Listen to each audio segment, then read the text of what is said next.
দিনটা ছিল 24শে ডিসেম্বর, যখন পুরো কলকাতা শহর বড়দিনের উৎসবের জন্য মেতে উঠেছে। তখন আমার মতো ভ্রমণ পাগল একটা মেয়ে এই সব কিছুকে পেছনে ফেলে রেখে বেরিয়ে পড়েছে নিজের স্বপ্ন পূরণের উদ্দেশ্যে।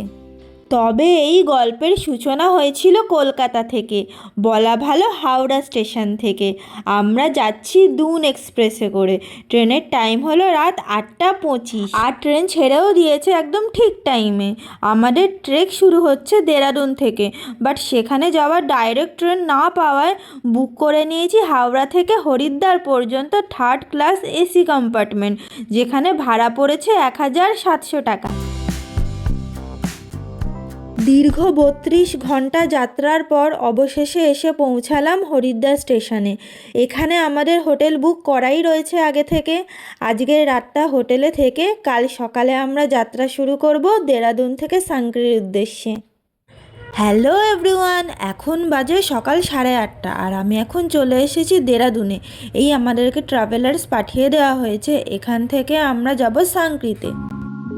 উত্তরাখণ্ডের রাজধানী দেরাদুন থেকে প্রায় 200 কিলোমিটার দূরে অবস্থিত একটি ছোট্ট গ্রাম হলো সাংক্রি, যেটি হলো ট্রেকের বেস ক্যাম্প। এখান থেকেই শুরু হয় প্রচুর ট্রেক, যার মধ্যে একটি হলো কেদারকণ্ঠ ট্রেক। পথে যেতে যেতে চোখে পড়বে যমুনা নদীর অপূর্ব রূপ। রাস্তাগুলো ছিল আঁকাবাঁকা, কিন্তু দৃশ্যগুলো ছিল অসাধারণ।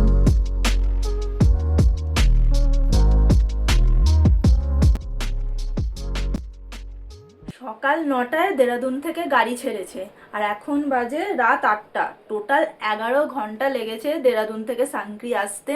আর এখন আমি এসে ফ্রেশ হয়ে নিয়েছি। এখন নিচে যেতে হবে ট্রেকিংয়ের জন্য, যদি ইম্পর্টেন্ট জিনিস থাকে সেটা রেন্টে নেব। ট্রেকিংয়ের প্রায় সব জিনিসই আমার আনা হয়ে গেছে, trekking pole, shoes, trek pant, jacket, যা যা বাকি আছে সেগুলো নিতে যাই, চলো। সাংক্রিতে ওয়েলকাম জানানোর পর ট্রেক লিডার্স, গাইড আর গ্রুপের বাকি মেম্বারদের সাথে পরিচয় পর্ব সারা হলো। এখানেই লাস্ট ইলেকট্রিসিটি নেটওয়ার্ক সব আছে, আর কাল থেকে আমাদের মেন ট্রেক শুরু হচ্ছে, তো সেখানে ইলেকট্রিসিটি নেটওয়ার্ক কিচ্ছু থাকবে না। তো আজকেই যা চার্জ দিয়ে নেওয়া সব ভালো করে দিয়ে নিতে হবে। তো দেখা হচ্ছে কালকে। সাংক্রি বেস ক্যাম্প থেকে ভিউটা কিছুটা এইরকম দেখায়। আজ হলো আমাদের ট্রেকের সেকেন্ড ডে, আর এখন বাজে বেলা 11টা। তো 11টা থেকেই আমাদের ট্রেক শুরু হয়েছে। চারিদিকে পাইন ফরেস্ট, ওক ফরেস্ট আর পাখিদের কিচিরমিচির শুনতে শুনতে হাঁটাটা বেশ ভালোই হচ্ছে।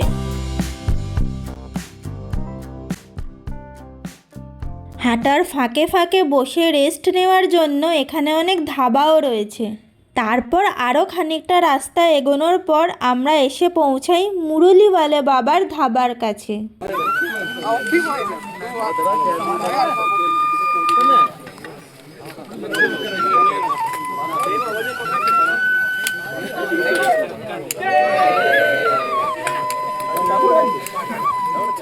এই হলো আমাদের আজকের ডেস্টিনেশন জুরাকা তালাব। এখন বাজে বিকেল 4টে। প্রায় 5 ঘন্টা টানা হাঁটার পর খুব খিদে পেয়ে গেছে। এখন 4টের সময় আমাদের দেওয়া হয়েছে ভাত আর পাঁপড় ভাজা। একদম মনের মতো যা ইচ্ছা তাই খাবার না পেলেও এই রকম একটা পরিবেশে প্রকৃতির মধ্যে বসে খাওয়ার যে অনুভূতি, সেটা কিন্তু দারুণ ছিল। পরের দিন সকালটা ছিল যেমন মনোরম তেমন এনার্জেটিক। সোনালি সূর্যের আভায় চারিদিকটা ঝলমল করছিল। এই হলো আজকের ট্রেকিং শুরু করার আগের ওয়ার্ম আপ সেশন। ব্যাপারটা বেশ মজাদার ছিল। আজকে আমাদের গন্তব্য হলো কেদারকণ্ঠ বেস ক্যাম্প। জুরাকা তালাব থেকে বেস ক্যাম্পের দূরত্ব প্রায় 2.5 কিলোমিটার মতো।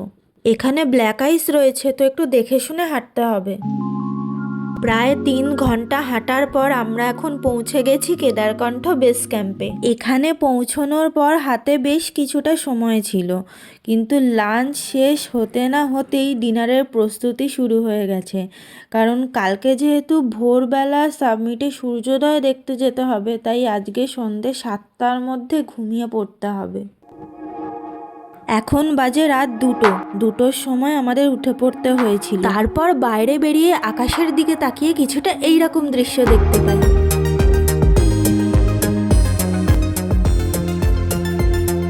তার তারপর ব্রেকফাস্ট করে রাত 3টের সময় -4 ডিগ্রি ঠান্ডায় আমরা বেরিয়ে পড়ি। তখনও ছিল ঘন অন্ধকার, আর এখানে রাস্তা ছিল আরও কঠিন ও খাড়াই। এইভাবে প্রায় 4 ঘন্টা হাঁটার পর 12,500 ফিট উচ্চতায় এসে ফাইনালি আমি আমার জীবনের প্রথম সূর্যোদয়টা দেখতে পাই। তো দৃশ্যটা কেমন ছিল তোমরাই দেখে নাও।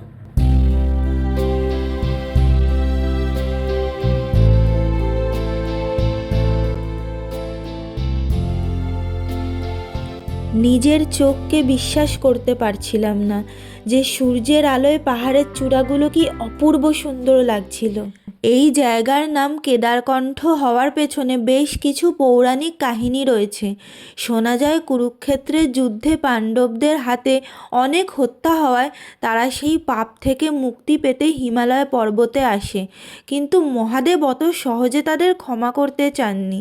তাই তিনি নন্দীর রূপ নিয়ে লুকিয়ে পড়ে, কিন্তু ভীম তাকে চিনে ফেলে তার পিছু নিতে যাওয়ায় মহাদেব তার নন্দীরূপী শরীরকে বাধ্য হয়ে বিভিন্ন ভাগে ভাগ করে সেই স্থান থেকে অদৃশ্য হয়ে যায়। কথিত আছে ঠিক এই স্থানেই মহাদেবের গলা বা কণ্ঠ পড়েছিল, এবং সেখান থেকেই এই জায়গার নাম হয় কেদারকণ্ঠ। এরপরেই শুরু হয় আমাদের নিচে নামার যাত্রা।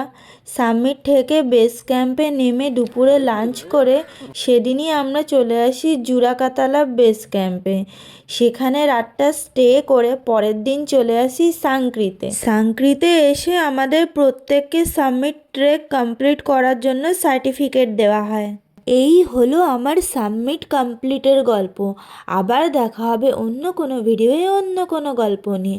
আজকের মতো এইটুকুই, টাটা।